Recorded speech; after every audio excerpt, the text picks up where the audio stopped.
So, ladies and gentlemen, our continent is not at a future risk. It is at a risky moment as we speak. At a time when many across the continent, when many African nations are already struggling as a result of the COVID-19 pandemic, and even before we could recover from the damage done to our economies by this pandemic, we now are currently faced with another threat, the war in Ukraine, that has severely driven up fuel and food prices and also added to our food insecurity.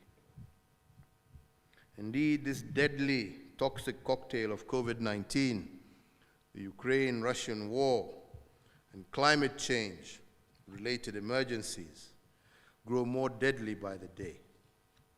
And we must therefore ensure that humanitarian support to address the food crisis is matched with longer-term support for Africa's development. And in all of this, and at every stage, adaptation to climate change is going to be critical. We Africans have every right to feel particularly aggrieved that we have contributed the least to the climate change problem. We have contributed nothing to the COVID problem, and we definitely have no role in the Russian-Ukraine war.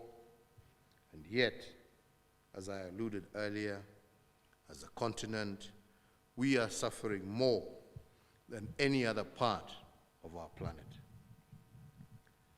So, ladies and gentlemen, regardless of this injustice, where we are today means only one thing. It is up to us to adapt or perish.